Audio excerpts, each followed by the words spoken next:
நீங்களும் எங்களோடு சேர்ந்து இந்த கீழே வர லிரிக்ஸை பார்த்து சந்தோஷமாக பாருங்க. எல்லா விதமான கல்பாறைகள், கண்மலைகள், உங்களுக்கு முன்பதாக நிற்கிற எல்லா விதமான எதிர்ப்புகள், எல்லா விதமான தடைகள் இன்றைக்கு தேவன் உடைப்பார். நித்திய கண்மலாகிய அவருடைய சட்டைக்குள் நீங்க புகழுவீர்கள்.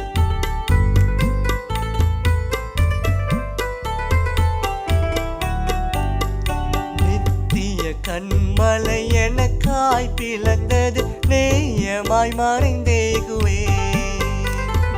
நித்திய கண்மலை எனக்காய் பிளந்தது, நேயமாய் மறைந்தேகுவே. ஆமென். சுத்த உதிரமும் நீரும் அடிந்தது, தூயன் விழாவி நின்று. சுத்த உதிரமும் நீரும் அடிந்தது, தூயன் விழாவில் நின்று. அதலால் சுத்தமடைந்து பாவ குற்றம் நீங்கி சுகமாய் வாழ்வேனே. நித்திய கண்மலை எனக்காய் பிளந்தது, நேயமாய் மறைந்தேகுவே.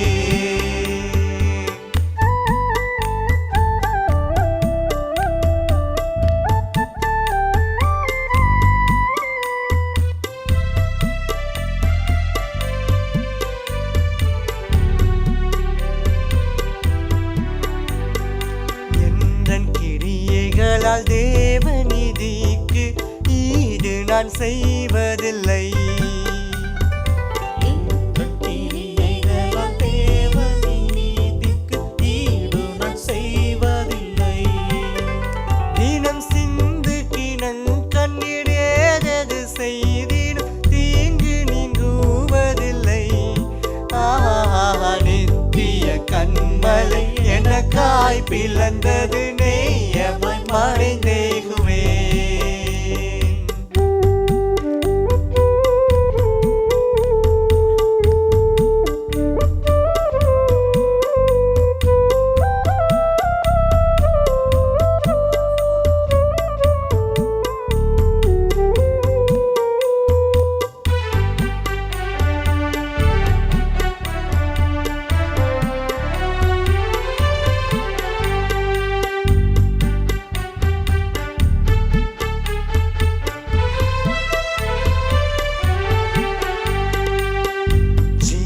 ஜீவனிருக்கையில் சாவில் கண்முருகை தெரிய உலகிற் செல்கையில்.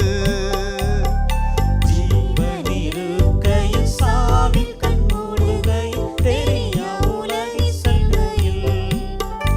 ஒளிமேவு பத்ராசன மீதுனை காண்கை விரைந்துனில் மறைந்துகுவேன். நித்திய கண்மலை எனக்காய் பிளந்தது, நேயமாய் மறைந்தேகுவேன். சாவில் நாம் கண் மூடுகையில் நமக்காக அடுத்த நிமிஷம் நம்மை படைத்தவர், நம்முடைய பரம தகப்பன், நம்முடைய பரம மெய்ப்பன் பரலோகில் நமக்காக காத்திருப்பார். ஆம் தேவஜனமே, நமக்கு முன்பதாக வாழ்ந்த நம்முடைய முன்னோர்கள், அவர்கள் வெற்றியாக அந்த மரணத்தை ஜெயித்து அந்த எப்பொழுதும் நித்தியமாய் வாழ்கிற அந்த மகிமைக்குள் பிரவேசித்து விட்டார்கள். நாமும் அதை கடந்து சென்று கொண்டே இருக்கிறோம், அதை முன்னோக்கி சென்று கொண்டே இருக்கிறோம். நிச்சயமாக ஒரு நாள் அந்த பரலோக ராஜ்யத்தில் ஒரு அங்கத்தினராக சேருவோம். ராஜாவே, நீ எங்களை சேர்த்துக் கொள்ளும் அப்பா. அடுத்த நிமிடமும் நாங்கள் உம்மோடு இளைப்பாடுவதற்கு எங்கள் மரணம் முந்துதோ, உம்முடைய வருகை முந்துதோ சுவாமி. நீ எங்களை ரத்தத்தால் கழுவி கொள்ளும் அப்பா. சொல்லுவோமா?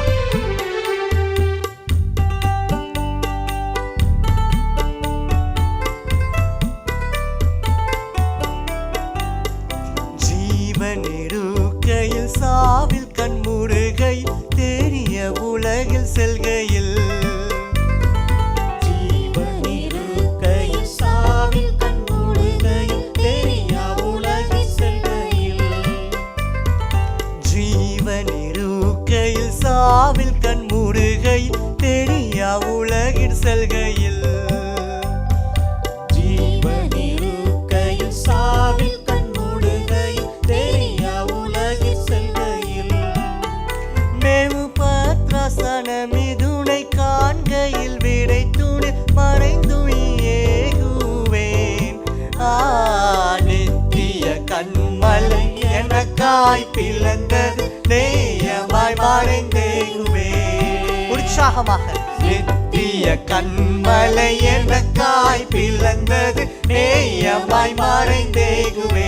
அறிக்கையிடுங்க, எனக்காக நித்திய கண்மலை எனக்காய் பிளந்தது நேயமாய் மறைந்தேகுவே. பாடிக்கொண்டே இருப்போமா? நித்திய கண்மலை உலகமெங்கும் கொள்ளை நோய்களா, உனக்காக ஒரு கண்மலை பிளந்திருக்கிறது. உலகமெங்கும் பஞ்சமா, உனக்காக ஒரு கண்மலை பிளந்திருக்கிறது. துக்கமா, தோல்வியா, கஷ்டமா, இளைப்பாறுவதற்கு உனக்காக ஒரு கண்மலை காத்திருக்குது. நித்திய கண்மலை எனக்காய் பிளந்தது நேயமாய் மறைந்தேகுவே. சென்னை மக்களுக்கு ஒரு நற்செய்தி. உங்களுக்காகவே அற்புத குடும்ப ஆசீர்வாத கூட்டம் நடைபெறும் நாள் ஜூன் 17 திங்கட்கிழமை, அரசு விடுமுறை. நேரம் காலை 9:30 மணி முதல் மதியம் 2 மணி வரை.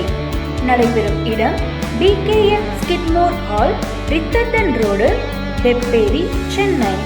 அனல் மூட்டும் பாடல்களையும் வல்லமையான தேவ செய்தியினையும் வழங்கி உங்களுக்காக பாரத்துடன் ஜெபிக்க வருகிறார்கள் டாக்டர் ஆனந்தஸ்திரா மற்றும் திருமதி மார்கரெட் ஸ்திரா அவர்கள். குடும்பமாக வாருங்கள், தேவ ஆசீர்வாதம் பெற்றுச் செல்லுங்கள். மேலும் விவரங்களை அறிந்து கொள்ள திரையில் காணும் எமது எண்களை இன்றே தொடர்பு கொள்ளுங்கள். சிலுவையில் நாமே அறைய கொடுக்கும் பொழுது நம்முடைய சரீரங்கள் முதற்கொண்டு அவருடைய சரீரமாய் மறுரூபப்படுமாம். அல்லேலூயா. அவருடைய மகிமையான சரீரத்திற்கு ஒப்பாய் மறுரூபப்படும். அப்போ எப்போ பார்த்தாலும் ஆண்டவரே எனக்கு இது தேவை, அது தேவை, இது தேவை, அது தேவை, அதெல்லாம் கரெக்டு தான். முதல்ல ஒப்பு கொடுக்கறதுனா சிலுவையில் அவரோட கூட மறிங்க. சிலுவையில் எல்லாவற்றையும் கொடுங்க, எல்லாவற்றையும் நஷ்டமும் குப்பையுமாய் எண்ணுங்க. அப்பொழுது தான் அவரோடு கூட பிழைத்திருக்க முடியும், அவரை போல ஜெயம் கொள்ள முடியும். அப்படியே சிலுவையில் நஷ்டம் குப்பை நான் எண்ணிட்டேன், அப்படியே ஒன்றும் இல்லாமல் போயிடுவேன் நினைக்காத. ஒன்றும் இல்லாமல் போகவே மாட்டேன். அவருடைய சிலுவையில் எதையெல்லாம் விட்டு கொடுத்தீங்களோ அதையெல்லாம் பல மடங்கு ஆண்டவர் உங்களுக்கு திரும்ப கொடுப்பார். சிலுவை மரண பரியந்தம். சிலுவைன்னு சொல்லும் பொழுது சாதாரண மரணம் இல்லைங்க, இதுதான் மரணம். அப்போ அந்த குப்பையோட கூலமா ஆயிரக்கணக்கான சரீரங்களோடு கூட தூக்கி எறியப்படுவார் இயேசு அப்படின்னு சொல்லிட்டு தான் யோசேப்பு, அரிமத்தேயா ஊரானாகிய யோசேப்பு போய் போராடுறான். அந்த சரீரத்தை என்கிட்ட கொடுத்துருங்க, அந்த செத்து போன சரீரத்தை என்கிட்ட கொடுத்துருங்க அப்படின்னு சொல்லி அரிமத்தேயா ஊரான யோசேப்பு கெஞ்சி தான் அந்த இடத்துல அந்த சரீரத்தை வாங்குகிறான். ஏசாயா 53 தீர்க்கதரிசி அன்றைக்கு எழுதி வச்சு போயிட்டான். அவர் அக்கிரமக்காரரில் ஒருவராக எண்ணப்பட்டார். அவர் மரண அக்கிரமக்காரரோட இருந்துச்சு, ஆனால் அவர் மரித்த பொழுதோ ஐஸ்வர்யவான்களோட அடக்கம் பண்ணப்பட்டார்னு எழுதுறான். அல்லேலூயா. அப்ப தீர்க்கதரிசிக்கு ஆண்டவர் எப்படி அருமையா வெளிப்படுத்தி இருக்கிறாருன்னு பாருங்க. அரிமத்தேயா ஊரானாகிய யோசேப்பு மிகவும் ஐஸ்வர்யவான், மிகவும் ஐஸ்வர்யவான். அவன் அந்த சரீரத்தை எடுத்துட்டு போய் தன்னுடைய கல்லறையில் புதைக்கிறான். அதை தான் இங்க பவுல் சொல்றான், இப்படி மரிக்கிறதற்கு நீ தயாரா? அவரோட கூட மரிக்கணும். அதுதான் கிறிஸ்தவம், அதுதான் கிறிஸ்தவனா இருக்கிறதற்கு அர்த்தம். அப்ப இப்படி நான் போய் சிலுவையில் இன்னைக்கு தொங்க முடியுமா? தொங்க முடியாது. உங்களை யாருமே சிலுவையில் ஏற்ற மாட்டாங்க. அப்படி ஏற்றினாலும் அது பெரிய உலகமே பயப்படுற அளவிற்கு, வியக்கிற அளவுக்கு ஆகிப்போயிடும். எவனுமே இப்போ சிலுவையில் மறிக்க முடியாது. ஆனால் இங்கே பவுல் சொல்கிறான், ஆவிக்குரிய பிரகாரமாக ஒன்றை நீ சிலுவையில் ஒப்புக்கொடு, சிலுவை மரணத்துக்கு ஒப்புக்கொடு. திரும்பி நீ வர முடியாது. இந்த கொடூரமான இந்த காரியத்தின் போல நீயும் உன்னுடைய படிப்பு, ஆசை, உன்னுடைய பெருமைகள், உன்னுடைய இச்சைகள், உன்னுடைய சரீர செயல்கள் எல்லாவற்றையும் இந்த சிலுவை மரணத்தில் ஒப்பு கொடுத்துருங்கிறான். அந்த பிலிப்பியர் நிருபத்தில் அழகாக இன்னும் அதை பயங்கரமாக விவரித்து சொல்லுகிறத நம்ம பார்க்க முடியும். பிலிப்பியர் 2:6-8 ஏசப்பாவுடைய மரணத்தை சொல்கிறான்.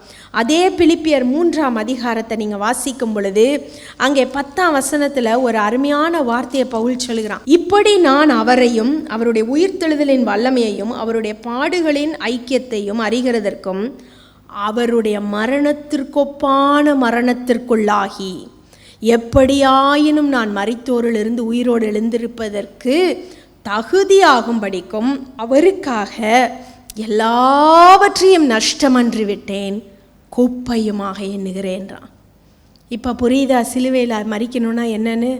சிலுவையில் மறிக்கணும்னா அவருடைய மரணத்திற்கு ஒப்பான மரணம் உங்கள் வாழ்க்கையில் நேரிடணும். எப்படி நேரிடணும்? எல்லாவற்றையும், ஏதாவது அதில் இல்லை, இதில் இன்க்ளூட் ஆகாது அப்படின்னு சொல்லலாமா? சொல்ல முடியாது. அதை தான் நாங்கள் பிரசங்கிக்கிறோம்.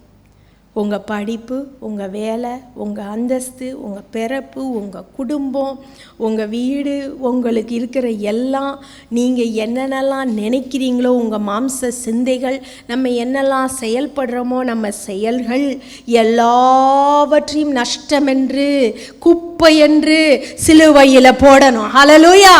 நஷ்டமென்று. ரொம்ப கஷ்டமான காரியம் அது. அதனால தான் பவுல் சொல்கிறான், சிலுவையில் மறி.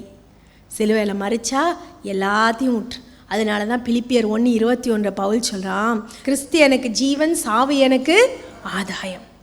பிலிப்பியர் 1:21. அவன் அதை வாழ்ந்தான். அவனுடைய படிப்பை சாக்ரிஃபைஸ் பண்ணான், அவனுடைய அந்தஸ்தை சாக்ரிஃபைஸ் பண்ணான்.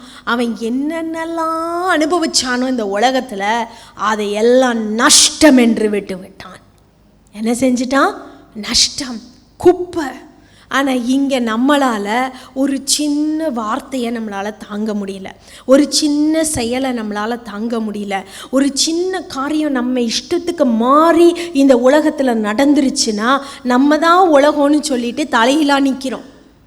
ஆனால் பவுல் சொல்கிறான், நீ சிலுவையில் மறி, முதல்ல இதெல்லாம் எனக்கு வேண்டான்னு உற்று. அதை தான் கலாத்தியர் 5:24 சொன்னால், கிறிஸ்துவினுடையவர்கள் அவர்கள் ஆசைகள், இச்சைகள், சரீரம் எல்லாத்தையும் என்ன செஞ்சிட்டாங்க? சிலுவையில் அறைந்து விட்டார்கள். இப்போ சிலுவையில் அறைகிறதுனா என்ன அர்த்தம்னு புரியுதா? உங்கள் ஈகோ, உங்கள் பெருமை, உங்களுக்கு இருக்கின்றதான எல்லா ஆசைகள், இச்சைகள் எல்லாத்தையும் என்ன செஞ்சிடணுமா?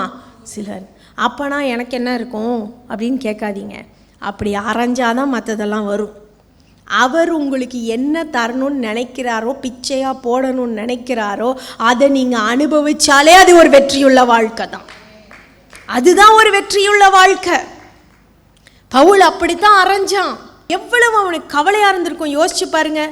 எந்த இடத்துல எல்லாத்தையும் கூட்டிகிட்டு போய் ஜெயிலில் தள்ளுனானோ அதே இடத்துல இவனை ஜெயிலில் வச்சுருக்காங்க. அப்போ ஒரு மனுஷனால் அதை அங்கீகரித்து கொள்ள முடியுமா? நம்மளாக இருந்தால் என்ன செஞ்சுருப்போம்? எனக்கு இதெல்லாம் நோ நோ நோ நோ எனக்கு தெரியாதுப்பா அப்படின்னு சொல்லியிருப்போம் இல்லையா? ஆனால் இங்கே பவுல் அப்படி சொல்லலை. பரவாயில்ல, ஆண்டவருக்காக நல்லா.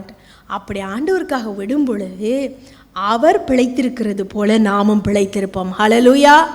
அவர் சிலுவையில் அடிமையின் ரூபம் எடுத்தார், வெறுமையாக்கப்பட்டார், முடிவில் எப்படி உயிர்த்தெழுந்தார், சர்வ வல்லமை பொருந்திய ஜீவனுள்ள சகல அதிகாரமும் பெற்றவராய் அவர் உயிரோடு எழும்பினார். அப்போ அந்த அதிகாரம், அந்த ஜெயம் உங்களுக்கு கொடுக்கப்படும். 1 கொரிந்தியர் 15:57 அதை தான் சொல்கிறான். நமக்கு ஜெயம் கொடுக்கிற தேவன், எல்லாவற்றிலும் நமக்கு ஜெயம் கொடுக்கிறார். ஏசப்பா அதை தான் முந்தையே சொல்லிட்டு போயிட்டார். யோவான் 16:33 உலகத்தில் உங்களுக்கு உபத்திரவம் உண்டு, ஆனாலும் நான் உலகத்தை ஜெயிச்சிட்டேனாரு. ஹல்லேலூயா! அதுதான் அவருக்குள்ள சாகிறது, அவருக்குள்ள பிழைக்கிறது. நான் உலகத்தை ஜெயிச்சிட்டேன். அப்போ அந்த ஜெயம் உனக்கு வருமா? வருவாதா? கண்டிப்பாக வரும். ஜெயமான ஒரு வாழ்க்கை வரும். சிலுவையில் நாமே அறைய கொடுக்கும் பொழுது நம்முடைய சரீரங்கள் முதற்கொண்டு அவருடைய சரீரமாய் மறுரூபப்படுமாம். ஹல்லேலூயா! அவருடைய மகிமையான சரீரத்திற்கு ஒப்பாய் மறுரூபப்படும்.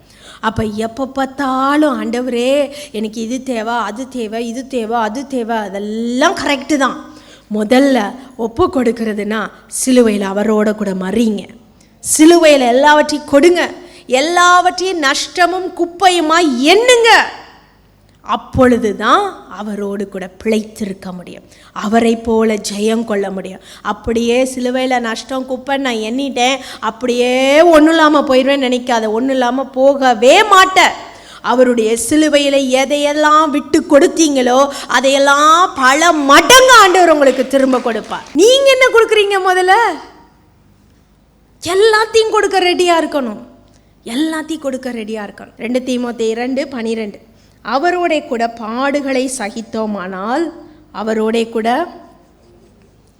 என்ன செய்வோம்? பாடுபடுங்கன்னு சொல்லலைங்க, பாடுகளை சகித்தோமானால். ஆங்கில வேதாகமத்தில் இஃப் வி என்டியோர்னா என்ன? இந்த பாடுகளை சகிக்கிறதுனா முடிவு பரியந்தம் நிலை நிற்பவனே சொல்கிறோமா, அது என்டியோர், பர்சிவியரன்ஸ். இப்போ ஒரு கல்லை நீங்கள் ஏதாவது வச்சு ஒரு சின்ன உளி வச்சு தட்டுறீங்கன்னு வச்சுக்கோங்களேன், அந்த கல் உடனே டமால்னு உடஞ்சிருமா? உடையாது. அந்த கல் மாதிரி தான் இருக்கும். அதுதான் என்டியோரன்ஸ் அப்படிங்கிறோம். ஒரு பெரிய ஒரு ஸ்ட்ராங்கான ஒரு பொருளை நீங்கள் உடைக்க முயற்பட்டிங்கன்னா அது உடனே உடையாது. அது ரொம்ப ஸ்ட்ராங்காக அப்படியே இருக்கிறது தான் அந்த என்டியோரன்ஸ்.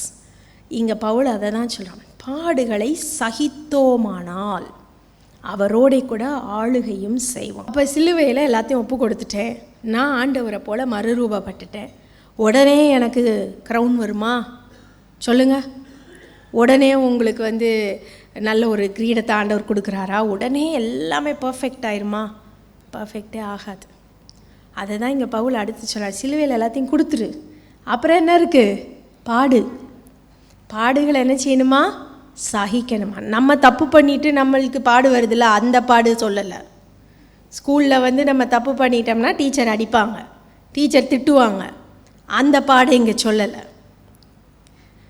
அவரோட கூட அவர் எப்படி பாடுபட்டார்? காரணம் இல்லாமல் பாடுபட்டார். அவரை பகைச்சாங்க. எந்த மனுஷனுக்கு ஆண்டவர் கையை சுகமாக்கியிருப்பாரோ, எந்த மனுஷன் ஊமையாக இருந்தால் சுகமானானோ அவனே இயேசுவை சிலுவையில் அறையும்னு கத்துறான். அதை தான் அங்கே வேதத்தில் இயேசுப்பா அழகாக சொன்னார், நான் வாரம் உங்களோட கூட தேவனுடைய ஆலயத்தில் இருந்தனே, அப்போல்லாம் நீங்கள் என்னை சிலுவையில் அறையணும்னு யோசிக்கலையா? பிலாத்து பரிதாபப்பட்டான் இயேசப்பாவுக்காக. நீங்கள் யோசித்து பாருங்கள், இயேசுவை சிலுவையில் அறையும்னு கற்றுன ஒருத்தங்கூடவா இயேசப்பாட்ட நன்மை பெறாமல் இருந்திருப்பான்? கண்டிப்பாக பெற்றிருப்பான். நான் அடிக்கடி அதை ஏசப்பா எவனாவது ஊமையனாக இருந்திருப்பான், ஏசப்பா சுகமாக்கியிருப்பார், அவன் தான் சத்தமாக சொல்லியிருப்பான் சிலுவையில் அறையும் அப்படின்ட்டுருப்பான். நம்மளாக இருந்தாலும் அப்படி தானே செஞ்சுருப்போம். நன்றி கெட்ட உலகம் அது. அதை தான் ஏசப்பா சொன்னார் லூக்கா 23:31, பச்சை மரத்திற்கே இந்த பாடுனா பட்டை மரத்துக்கு என்ன பாடு அப்படின்னார். அப்போனா என்ன அர்த்தம்? நிறைய சமயம் எனக்கு அந்த வசனம் புரியாது. இது என்ன பச்சை மரம் பட்டை மரம்? பச்சையாக வளர்ந்துருக்க மரத்தை யாருமே ஒன்றுமே பண்ண மாட்டாங்க, நல்லா க்ரீனாக இருக்குப்பா செழிப்பாக இருக்குன்னு நினைப்பாங்க. காஞ்சி போன மரத்தை உடனே வெட்டுறதுக்கு ரெடியாக இருப்பாங்க. அதே போல் இன்னொரு விதத்தில் நீங்கள் யோசிச்சிங்கன்னா, ஏசப்பா அப்போ தான் அந்த காஸ்பிள் சுவிசேஷம் என்கின்ற அர்த்தமே யோவான் ஸ்நானகம் இயேசு கிறிஸ்து வந்து தான் அவங்களுக்கு புரியுது. அப்போ அந்த ஃப்ரெஷ் டீச்சிங், நியூ டாக்ட்ரின் சொல்லப்பட்ட அந்த நேரத்திலே அவங்களால ஏற்றுக்கொள்ள முடியல. அப்போ இன்னும் காலம் செல்ல சீஷர்களுடைய காலத்துலலாம் எப்படி பாடு இருந்திருக்கோம் யோசிச்சு பாருங்கள். அதை தான் ஏசப்பா முந்தியே சொல்லிட்டார், நீங்கள் பாடுபடுறதை பற்றி கவலைப்படாதீங்க. மத்தேயு 10:22 சொல்லுது, என் நாமத்து நிமித்தம் நீங்கள் எல்லாராலும் பயக்கப்படுவீர்கள். எல்லாரும் உங்களை நேசிப்பாங்கன்னு ஆண்டவர் சொல்லலை. என்ன சொன்னார்? எல்லாராலும். திரும்ப சொல்கிறேன், இதை நீங்கள் நினைக்கக்கூடாது. நம்ம ஏதாவது ஒரு தப்பு பண்ணிட்டோம்னா, யாராவது நம்மள்கிட்ட சண்டை போட்டால் இதுதான் அவன் கிறிஸ்துவின் நிமித்தம் என்னை ரொம்ப பாடுபடுத்துகிறான், அவன் கிறிஸ்துவின் நிமித்தம் என்னை பார்க்குறான். No, this is not that.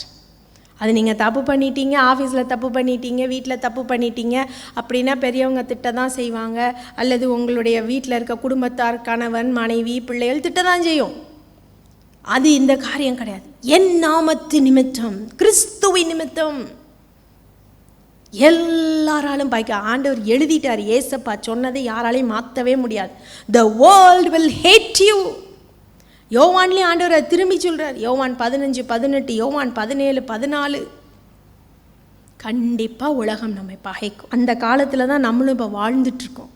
ஏசப்பாவை பின்பற்றும் பொழுது நமக்கு நிச்சயமாக பகை, நமக்கு நிச்சயமான சத்துருக்கள், நமக்கு காரணமில்லாத போராட்டங்கள், இது எல்லாம் வரதான் செய்யும். அதனால தான் நான் அப்படியே கண்டுக்கிடாமல் இருக்கேன். நான் ரொம்ப ஆண்டவருக்குள்ளே இருக்கிறது வெளியே யாருக்குமே தெரியாது அப்படி நீங்கள் சொன்னீங்கன்னா அது கிறிஸ்தவ வாழ்க்கையே கிடையாது. அந்த பாயிண்ட் அடுத்து வருது. அதையும் பவுல் சொல்லிட்டு போயிட்டான். கிறிஸ்துவுக்காக பாடு, அவரோடு கூட பாடுகளை சகிக்கணும். அதனால தான் ஏசப்பா சொன்னார் மத்தேயு 10 38 39 எனக்கு பின்னாடி வர்றவன் தன் சிலுவை எடுத்துக்கொண்டு தன்னைத்தான் வெறுத்து என்னை பின்பற்ற கடவன். என்ன சொன்னார்? அப்போ ஃபஸ்ட்டு பாட்டுக்கும் 2வது பாட்டுக்கும் உங்களுக்கு லிங்க் கிடச்சிச்சா? முதல்ல என்ன சொன்னார்? சிலுவையில் எல்லாத்தையும் கொடுத்துரு, எல்லாம் மறிக்கட்டும், அப்புறம் அந்த சிலுவையை தூக்கு. இது என்ன சிலுவை? அப்போ நான் எல்லாத்தையும் ஏசப்பாட்டை விட்டுட்டேனே, அப்போ இது என்ன சிலுவை?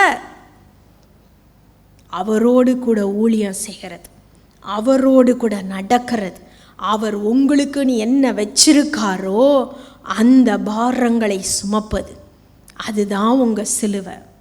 சில நேரங்களில் உங்கள் குடும்பம் உங்களுக்கு ஒரு சிலுவையாக இருக்கலாம். சில நேரங்களில் நீங்கள் செய்கிற வேலை உங்களுக்கு ஒரு சிலுவையாக இருக்கலாம். சில நேரங்களில் உலகமே உங்களை சுற்றிலும் ஒரு சிலுவையை போல மாறலாம். ஆனாலும் அந்த சிலுவையை விட்டு நான் சுமத்துக்கிறேன் ஆண்டவர் சொன்னாரா? மத்தேயு 10:38. தன் சிலுவையை எடுத்துக்கொண்டு என்னை பின்பற்றாதவன் எனக்கு பாத்திரன் அல்ல. தன் ஜீவனை காக்கிறவன் அதை இழந்து போவான். என் நிமித்தம் தன் ஜீவனை இழந்து போகிறவன் அதை காப்பான். தன் சிலுவையை எடுத்துக்கொண்டு யார் எடுக்க சொன்னார்? உனக்கு தூக்குறக்கு ஒருத்தர் அனுப்புறேன்னு சொன்னாரா? என் தூதனை அனுப்புறேன்னு சொன்னாரா? நான் தூக்கிக்குவேன்னு சொன்னாரா? உன் சிலுவையை நீ தான் சுமக்கணும். இல்லைன்னா பயங்கரமான ஒரு வார்த்தை அது. ஆண்டவர் சொன்னது, எனக்கு பாத்திரன் அல்ல. You are not worthy to be called a Christian if you do not carry your cross. அதான் உன் சிலுவையை நீ எடுக்கலைன்னா நீ அவருடைய பிள்ளை அல்ல. சிம்பிள். உன்னை ஆசீர்வதிக்க மாட்டேன் அப்படின்னு ஆண்டவர் சொல்ல, உனக்கு கிரீடம் கொடுக்க மாட்டேன் அப்படின்னு சொல்லலை. ஒரே வார்த்தையில் முடிச்சிட்டார், நீ எனக்கு பாத்திரனே அல்லப்பா. You are not fit. உனக்கு குவாலிஃபிகேஷனே இல்லை நீ கிறிஸ்தவனாக இருக்கிறதுக்கு. இதுதான் உண்மையான சுவிசேஷம். ஒவ்வொரு நாளும் நான் உங்கள்கிட்ட ஏசப்பாட்ட வந்து நான் ஆசீர்வாதம் ஆசீர்வாதம் ஆசீர்வாதம்னு சொன்னேன்னா அது சுவிசேஷம் கிடையாது, அது கிறிஸ்தவ வாழ்க்கை கிடையாது. கிறிஸ்தவ வாழ்க்கைனா பாடு இருக்கத்தான் செய்யும். உனக்கு அவர் என்னத்தை கொடுக்குறாரோ அதை சிலுவையை சந்தோஷமாக தூக்கிட்டு அவர் பின்னாடி போகிறது தான் ஒரு உண்மையான கிறிஸ்தவனுடைய வாழ்க்கை.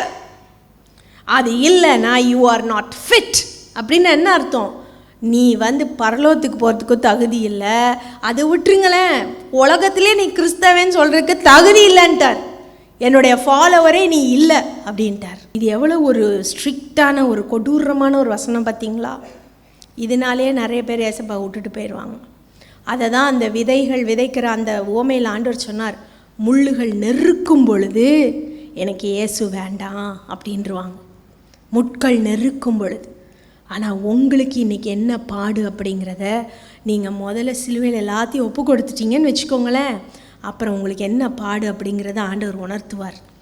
இது உன் சிலுவைப்பா. அதை தான் பவுல் சொல்கிறான், எனக்கு கொடுக்கப்பட்ட சிலுவை, எனக்கு ஒரு பாடு இருந்துச்சு, அந்த பாடை எடுத்துக்கோன்னு ஆண்டவர்கிட்ட கேட்டேன், என் கிருபை உனக்கு போதும்னு சொல்லிட்டார். அவ்வளோதான், அதை எடுத்தே போடலை. இந்த பாதையில் நீ கடந்து போகணுன்னா கடந்து தான் போகணும். அப்படி கடந்து போனால் தான் என்ன நடக்குது? அவரோடே கூட பாடுகளை சகித்தோமானால் அவரோடே கூட ஆளுகையும் செய்வோம். ஹல்லேலூயா. அவரோட கூட என்ன செய்வோமா? ஆளுகை செய்வோம். ஆளுகை என்ன ஆளுகை? இங்கே சீஷர்கள் இடத்துல ஆண்டவர் சொன்னார், மத்தேயு 19:28. அதற்கு இயேசு, மறுஜென்ம காலத்திலே மனுஷகுமாரன் தம்முடைய மகிமையுள்ள சிங்காசனத்தின் மேல் வீற்றிருக்கும் போது என்னை பின்பற்றின நீங்களும் இஸ்ரவேலின் 12 கோத்திரங்களையும் நியாயம் தீர்க்கிறவர்களாக 12 சிங்காசனங்களின் மேல் வீற்றிருப்பீர்கள் என்று மெய்யாகவே உங்களுக்கு சொல்லுகிறேன். சீஷர்கள் என்னத்தெல்லாம் விட்டுட்டு வந்தாங்க சொல்லுங்க? எல்லாத்தையும் விட்டுட்டு வந்துட்டாங்க. சிம்பிள். பேதுரு ஏசப்பாட்ட அதை தான் சொன்னான், நாங்கள் எல்லாத்தையும் விட்டுட்டு வந்துட்டோமே ஆண்டவரே, எங்களுக்கு என்னப்பா கிடைக்கும்? இப்போ நீங்கள் எல்லாரும் அப்படி தானே கேட்டுட்ருக்கீங்க மனசுக்குள்ளே. இவங்க சிலுவை சிலுவைனே பிரசங்கம் பண்ணிகிட்ருக்காங்க, அப்போ எங்களுக்கு என்னத்தான் கிடைக்கும் ஏசப்பாவை பின்பற்றினா? ஒரே வார்த்தையில் ஆண்டவர் சொல்லிட்டாரு. மார்க் 10:30 இதுதான் சொல்லுது. இம்மையிலே 100 மடங்கு, மறுஜென்ம காலத்தில் நீங்கள் 12 பேர் என்னை பின்பற்றி, யூதாஸ் போயிட்டான், அதுக்கு பதிலாக இன்னொருத்தன் அப்போஸ்தலர் 1ஆம் அதிகாரத்தில் வர்றான். நீங்கள் என்னை பின்பற்றினீங்கள்ல, உங்களுக்கு என்ன ஆளுகையை தருவேன்னு சொன்னார் தெரியுமா? இஸ்ரவேலின் கோத்திரங்களை நியாயம் தீர்க்கிற ஆளுகை. ஹல்லேலூயா! நியாயம் தீர்க்கிற ஆளுகை. அதை நினச்சி சந்தோஷப்படுங்க. இந்த காலத்தில் நீங்கள் பாடுபடலாம், ஆனால் ஒரு நொட்டியில் நீங்கள் மறுரூபப்பட்டதுக்கப்புறம், உங்கள் ஜீவன் போனதுக்கப்புறம், ஏசப்பா திரும்பி வரும் பொழுது நம்ம எல்லாரும் அவரோடு கூட சேர்ந்து மற்றவர்களை நியாயம் தீர்க்கிறவர்களாய் ஆண்டவர் நம்மளை மாற்றுவார். அப்படிப்பட்ட ஒரு பாக்கியத்தை கர்த்தர் சீஷர்களுக்கு கொடுத்தார். எவனாவது அந்த மீன் பிடிக்கிற படகை விடும்போது யோசிச்சிருப்பானா, நான் பரலோகத்தில் உட்காந்து எல்லார்த்தையும் நியாயம் தீர்ப்பேன்னு, எனக்கு ஒரு சிங்காசனம் போடுவாங்கன்னு யோசிச்சிருப்பானா? ஆனால் அவன் விட்டதுக்கும் நேர் எதிர்மாறா அவ்வளவு பெரிய ஒரு ஆளுகையை கர்த்தர் அவர்களுக்கு கொடுத்தார். ஹல்லேலூயா!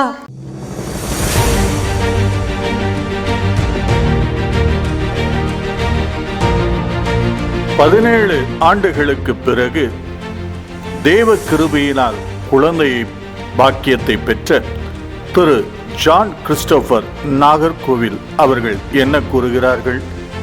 எங்களுக்கு திருமணம் ஆகி 17 வருடங்கள் கடந்தும் குழந்தை பாக்கியம் இல்லாதது நிமித்தம் எங்கள் உறவினர்களுக்கு மத்தியில் இருந்து வருகிற ஏளன பரிகாச பேச்சுகளை கேட்டு மிகவும் அவமானத்தினால் நிறைந்தவர்களாய் கண்ணீரிலே எங்கள் வாழ்க்கையை கடத்தி வந்தோம். இந்நிலையில் சகோதரன் டாக்டர் ஆனந்தஸ்திரா அவர்கள் நாகர்கோவில் பட்டணத்தில் நடத்தின குடும்ப ஆசீர்வாத கூட்டத்தில் கலந்து கொண்டு சகோதரன் டாக்டர் ஆனந்தஸ்திரா அவர்களிடத்தில் செபித்து கொண்டோம். என்ன ஆச்சரியம்!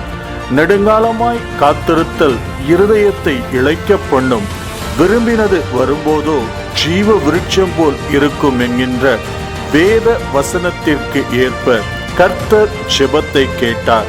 அடுத்த வருடமே தேவன் எங்களுக்கு புத்திர சந்தான பாக்கியத்தை அருளி செய்து நாங்கள் நிந்தையும் வெட்கத்தையும் அடைந்த அதே இடத்தில் எங்களை கௌரவமாய் வாழ செய்து வருகிறார். கர்த்தருக்கே மகிமை உண்டாகட்டும். சென்னை மக்களுக்கு ஒரு நற்செய்தி.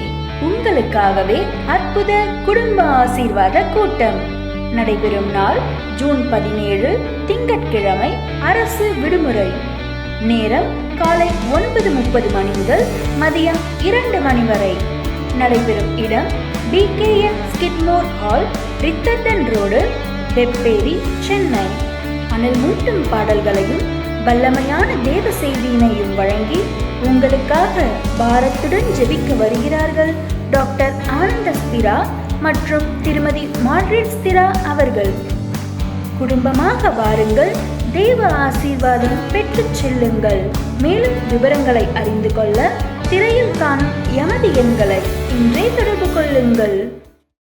அன்பான நேயர்களே, திரையில் காணும் QR கோடை உங்கள் செல்போனில் ஸ்கேன் செய்து பின்வரும் பண பரிமாற்ற செயலிகள் மூலம் எமது வங்கி கணக்குகளுக்கு உங்கள் காணிக்கைகள் மற்றும் நன்கொடைகளை அனுப்பலாம். மேலும் நேரிலும் எமது வங்கி கணக்குகளில் உங்கள் காணிக்கைகளையும் மனப்பூர்வமான தியாகமான நன்கொடைகளையும் நீங்கள் செலுத்தலாம்.